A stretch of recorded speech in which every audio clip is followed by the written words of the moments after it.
আপনাদের যদি এইভাবে জেনারেল লাইনে পুজো দিতে লাগে, আমি যেভাবে দেখালাম ঠিক সেইভাবেই পুজো দেবেন, তাহলে খুব তাড়াতাড়ি আপনারা পুজো দিয়ে চলে আসতে পারবেন।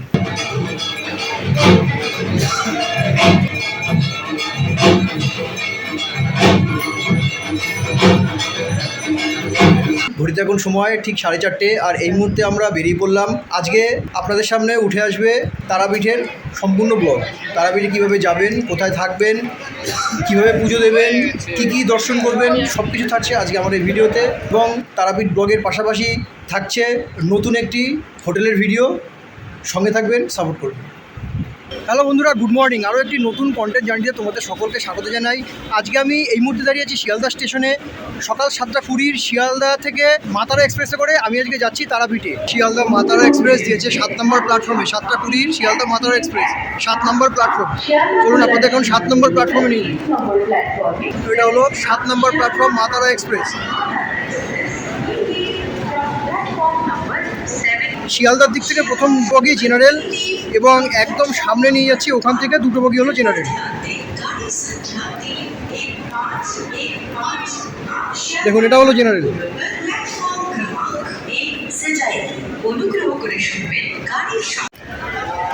আজকে রবিবার, শিয়ালদা মাতারা এক্সপ্রেসে এতটা ভিড় হবে আশা করতে পারিনি। কালকেও আমি ভেবেছিলাম যে রোববার দিন হয়তো ফাঁকা থাকবে, তো আরামে চলে যেতে পারবো। তো পুরো ভাবনাটাই আমার ভুল হয়ে গেছে। প্রচুর ভিড়। আজকে আমি জেনারেলে ট্রাভেল করছি। জেনারেলে খুব বেশি টাইম লাগে না। শিয়ালদা থেকে যদি আপনারা মাতারা এক্সপ্রেস ধরেন, তাহলে সকাল সকাল একটু চলে আসবেন, ট্রেন ঢোকার আগে আগে চলে আসবেন। আপনারা খুব ভালোভাবে জেনারেলে জায়গা নিয়ে চলে যেতে পারবেন। আমি এই নিয়ে জেনারেলে দুবার যাচ্ছি, দুবারই কিন্তু খুব ভালোভাবে সিট পেয়েছি। আজকেও কিন্তু জানলার পাশেই সিট পেয়েছি। আমি এখন মাতারা এক্সপ্রেসের সামনে দাঁড়িয়ে আছি। এটা হচ্ছে মাতারা এক্সপ্রেস। আজকে এই ট্রেনে করেই আমি আজকে যাবো রামপুরহাটে।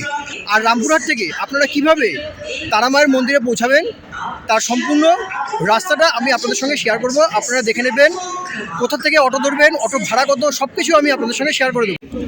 ঘড়িতে সময় ঠিক 7:20, আর এই মুহূর্তে শিয়ালদা রামপুরহাট মাতারা এক্সপ্রেস ছেড়ে দিল তার নির্দিষ্ট স্টেশন রামপুরহাটের উদ্দেশ্যে।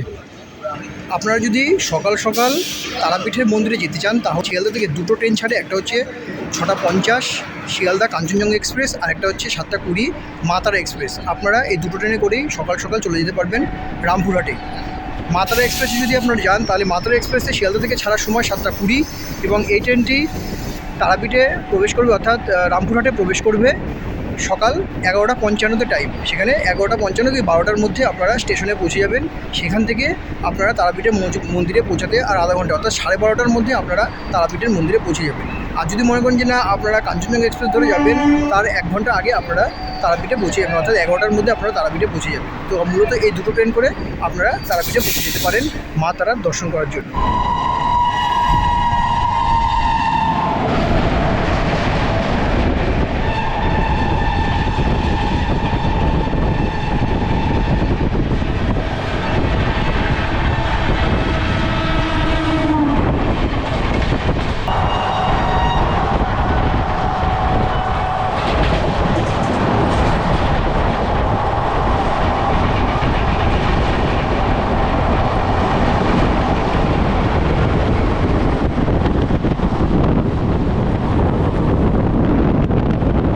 শিয়ালদা থেকে দীর্ঘ 113 কিলোমিটার অতিক্রম করে এই মুহূর্তে আমরা এসে পৌঁছালাম বর্ধমান স্টেশনে। আর এখন ঘড়িতে সময় ঠিক সকাল 9:29, অর্থাৎ এই মুহূর্তে গাড়ি 7 মিনিট লেট আছে।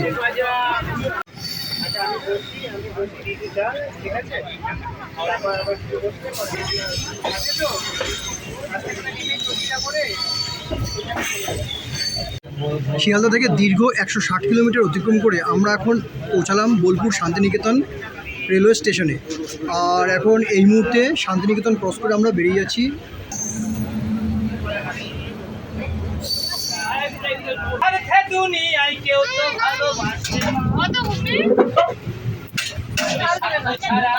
ভালোবাসে শুধু আমার সাধকের জীবন কাটে, তোমার মুক্তি সাধনা জীবন কাটে ছেলের মুক্ত কামনা।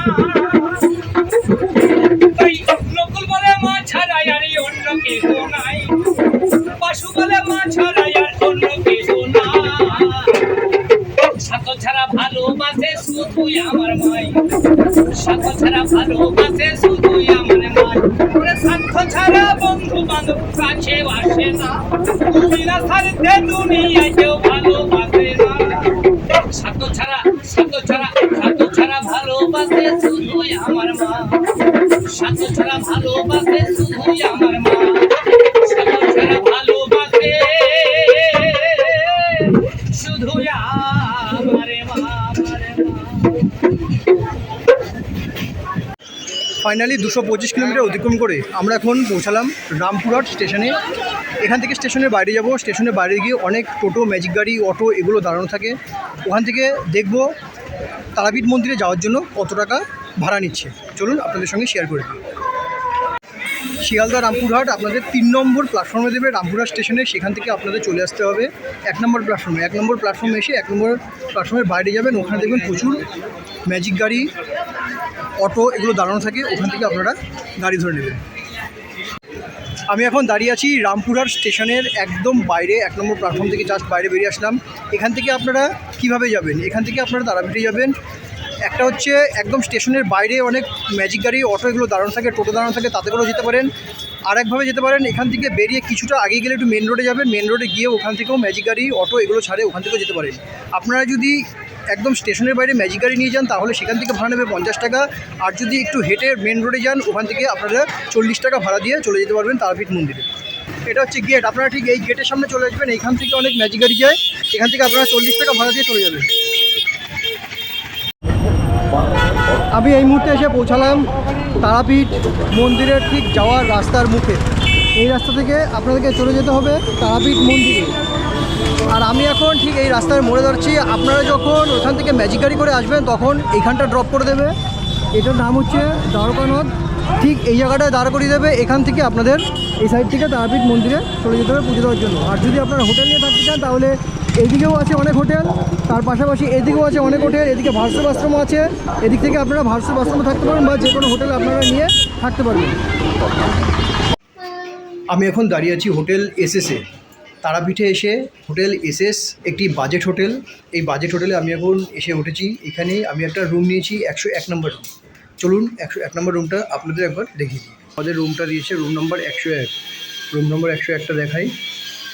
পরিষ্কার পরিচ্ছন্ন, চারিদিকে ওয়ালে টাইলস দিয়ে বাঁধানো, খুব সুন্দর। আর রয়েছে দুদিকে দুটো জানলা, এদিকে একটা জানলা রয়েছে আর এদিকে একটা জানলা রয়েছে। আর বেডটা একবার দেখাই। বেডটা পরিষ্কার পরিচ্ছন্ন বেড আছে, 3 জনে থাকার জন্য বেডটা আছে।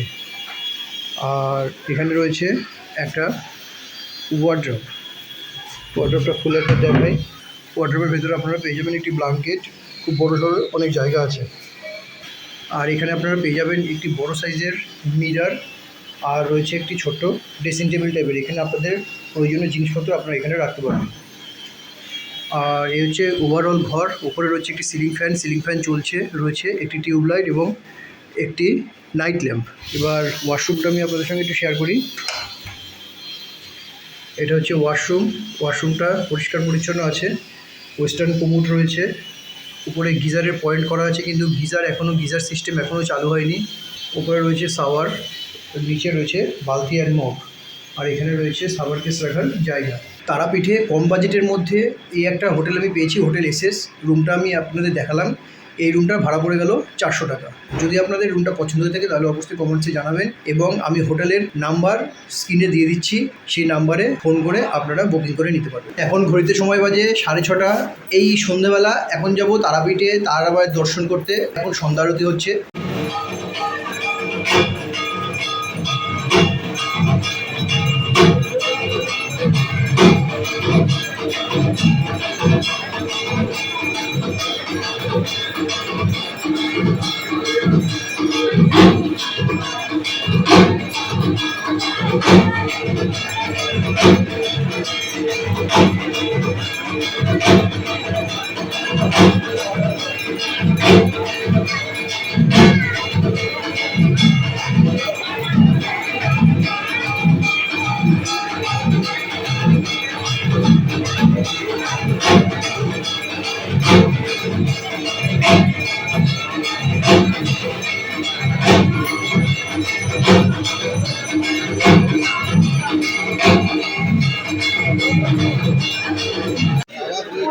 আমরা এখন দাঁড়িয়েছি প্রসাদের লাইনে। এইমাত্র হলো সন্ধ্যা আরতি হওয়ার পরে এখানে প্রসাদ বিতরণ করা হয়। আর এই প্রসাদ বিতরণ করার জন্য যে লাইনটা আপনাদের দিতে হয় সেই লাইনটা এই পিছনে দেখতে পাচ্ছেন, এবং সামনেও আছে এই লাইনটা প্রচুর বড় একটা লাইন পড়ে। এই লাইনে এগিয়ে গিয়ে আপনাদের সন্ধ্যা আরতির পরে প্রসাদ সংগ্রহ করতে হবে।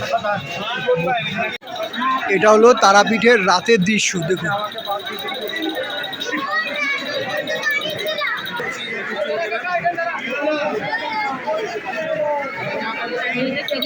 সন্ধ্যা আরতির পরে যে ভোগের প্রসাদ দেওয়া হয় সেই ভোগের প্রসাদটা আমি আপনাদের দেখাই। এটা হলো যখন সন্ধ্যা আরতি কমপ্লিট হবে তারপরে ভোগের যে লাইন আমি দেখালাম, সেই লাইনে দাঁড়িয়ে আপনাদের এই ভোগের প্রসাদ আপনাদের কালেক্ট করতে হবে। দেখুন, এটা হচ্ছে ভোগের প্রসাদ, লুচি, বোঁদের এবং একটি তরকারি। এটা হচ্ছে সন্ধ্যা আরতির পরে ভোগ প্রসাদ বিতরণ করা হয়। তারাপীঠ মন্দিরের সন্ধ্যা আরতি শেষ হলে আশেপাশের পরিবেশ ধীরে ধীরে গভীর ও রহস্যময় হয়ে ওঠে।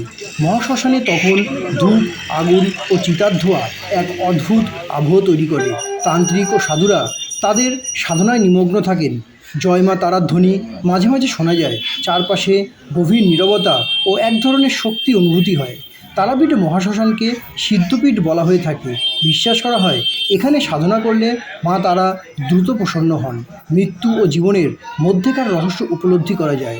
তন্ত্র সাধনার জন্য এটি অত্যন্ত শক্তিশালী স্থান।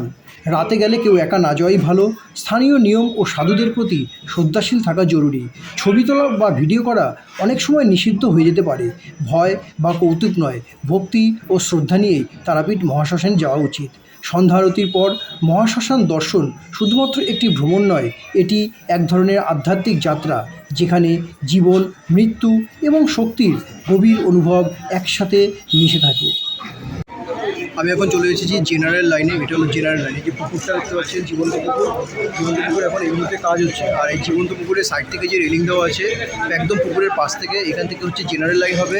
দেখুন, এখন ভোর বাজে 4টে সময়। এই জেনারেল লাইনটা দেখুন কতটা আগিয়েছে। এখান থেকে অ্যাকচুয়ালি আগিয়েছে ওই পিছন থেকে দুটো রেলিং আছে। আমরা এখান থেকে গিয়ে ওদিকে ঘুরে একবার আসবো। তো এটা হচ্ছে লাইন, খুবই ছোট লাইন আছে। আপনারা যদি সকাল 4টের মধ্যে আসতে পারেন তাহলে খুব তাড়াতাড়ি পুজো দিয়ে আপনারা বাইরে বেরিয়ে যেতে পারবেন। মন্দির এখনও খোলেনি, মন্দির খোলে 5:30টার সময়। তো আমাদের এখন 1.5 ঘন্টা এরকম লাইনে দাঁড়িয়ে থাকতে হবে। এখানে ছোটো ছোটো বসার জায়গাও আছে, আমি আপনাদের দেখাই। এই দেখুন, এখানে বসার জায়গা করা আছে। এই বসার জায়গাগুলোতে আপনারা বসে ওয়েট করতে পারবেন। 5:30টায় মন্দির খুলবে, মন্দির খুলে সাথে সাথে আপনারা পুজো দিয়ে বেরিয়ে আসতে পারবেন। আপনারা যদি 4টে লাইন দেন তাহলে পুজো দিয়ে বেরোতে বেরোতে আপনাদের মোটামুটি 6:30, 7টা এরকম টাইম হয়ে যাবে। তো সকাল আপনারা পুজো দিয়ে বেরিয়ে যেতে পারবেন। ঘড়িতে এখন সময় ঠিক 5টা। আর এই মুহূর্তে আমাদের জেনারেল লাইনের গেট খুলে দিল ভেতরে প্রবেশ করার জন্য।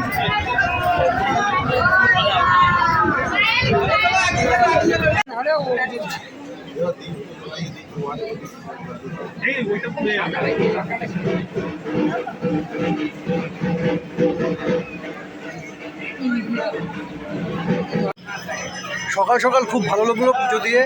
আমরা লাইনে দাঁড়িয়েছিলাম কখন আপনাদের দেখিয়েছি, আর ঠিক আমরা পুজো দিয়ে বেরিয়েছি 6:45। মানে মন্দির খোলার সাথে সাথে 15 মিনিটের মধ্যে আমাদের পুজো হয়ে গেছে।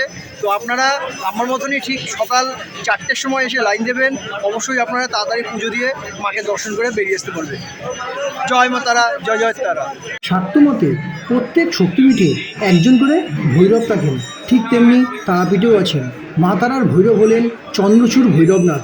বিশ্বাস করা হয় ভৈরবের অনুমতি ছাড়া মায়ের পূজা সম্পন্ন হয় না।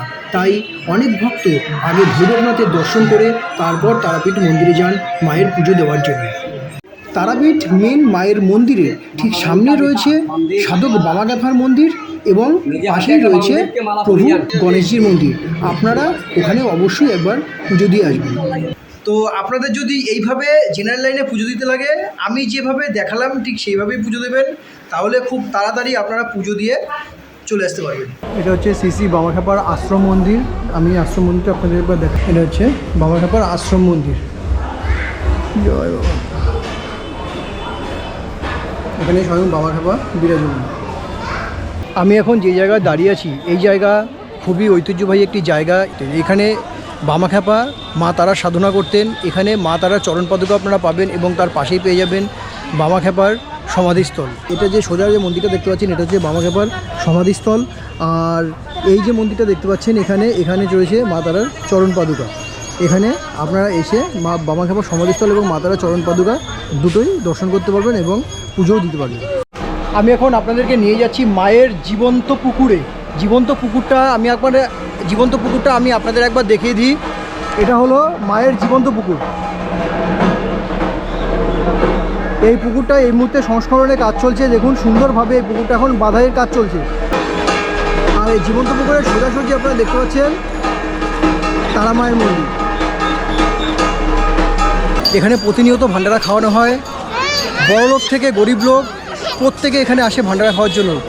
এটা ভান্ডারা খাওয়ার মানে এটা নয় যে আপনি গরিব হয়ে গেছেন, আর বড় লোকরাও কিন্তু এখানে এসে সমান তালে বসে ভান্ডারা খাচ্ছে। ভান্ডারা মানে মায়ের এক প্রসাদ। এই প্রসাদ হিসাবে আপনারা ভান্ডারা গ্রহণ করুন। এই মুহূর্তে প্রবেশ করছে গণদেবতা এক্সপ্রেস।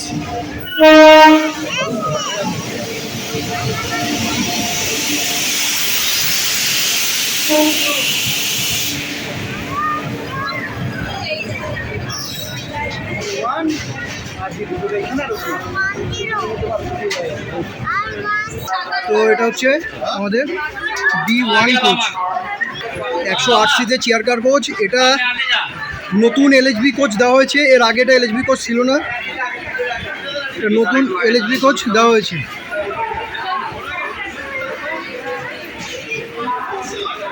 চলো, এখান থেকে টেবিল আছে, টেবিলটা দুদিকে ভাগ হয়েছে, মানে সিট দুমুখী হয়েছে। এখান থেকে 58-59 আমাদের সিট নম্বর 58-59, অর্থাৎ 60 নম্বর হচ্ছে উইন্ডো, 59 মিডিল, 58 সাইড। এটা হচ্ছে আমাদের বাড়ি যাওয়ার পথে গণদেবতা এক্সপ্রেসের সিট। বাড়ি যাওয়ার পথে গণদেবতা এক্সপ্রেসের আজকে LHB কোচ পেয়ে গেছি। খুব বেশি দিন হয়নি LHB কোচ দিয়েছে নতুনই, তো খুব ভালো লাগছে। সিটগুলো একদম সম্পূর্ণ নতুন। এর আগে যখন জানুয়ারিতে গণদেবতা এক্সপ্রেসে ট্রাভেল করেছিলাম তখন ছিল ICF কোচ, আর এটা এখন LHB কোচ পেয়েছি। খুব সুন্দর, দেখুন এতক্ষণ দেখালাম, একদম নতুন, ঝা চকচকে, পরিষ্কার পরিচ্ছন্ন এখনও পর্যন্ত। রামপুরহাট থেকে গণদেবতা এক্সপ্রেসের টাইম ছিল 5টা 3, আর এই মুহূর্তে বাজে 5টা প্রায় 54-55, অর্থাৎ প্রায় 50 মিনিট পর এই গাড়িটা এখান থেকে ছাড়লো। প্রথম LHB কোচে যাচ্ছি, 50 মিনিট লেট গাড়ি এখনও পর্যন্ত। এবার হাওড়াতে ঢোকার টাইম আছে 9টা 50-এ। দেখা যাক আজকে হাওড়াতে গাড়ি কটার সময় ঢোকায়। আজকে প্রথম বাড়ির লোক নিয়ে গণদেবতা এক্সপ্রেসের একটা D1 চেয়ার কার কোচে ট্রাভেল করছি। US coach, chair car coach. আর আমার ছোটো ম্যাডাম জানলার কোনায় বসে আছে, অন্যের সিটে, নিজের সিট না। এটাকে এখন নিজের সিট ভেবে নিয়েছে। এরপরে কেউ আসলে তো গরম দেবে, এখান থেকে আমি বসতে দেবো না, এটা আমার সিট, এটা আমার সিট বলবে, গরম দিয়ে দেবে, এখানে বসতে দেবে না। ফাইনালি রামপুরহাট গণদেবতা এক্সপ্রেস হাওড়া স্টেশনে প্রবেশ করলো 22 মিনিট লেটে। 9টা 50-এ প্রবেশ করার কথা ছিল, সেখানে ঢুকলো 10টা 12-তে। 22 মিনিট লেটে আমরা এখন হাওড়া স্টেশনে প্রবেশ করলাম। তারাপীঠ শুধু একটি মন্দির না, এটা একটা রহস্য, একটা শক্তি, একটি অনুভূতি। আপনাদের যদি তারাপীঠ ব্লগ 2026 ভালো লেগে থাকে তাহলে অবশ্যই লাইক, শেয়ার, সাবস্ক্রাইব করে পাশে থাকবেন। চলুন দেখা হচ্ছে নেক্সট অন্য কোনো ভিডিওতে। ততদিন ভালো থাকবেন, সুস্থ থাকবেন। ধন্যবাদ।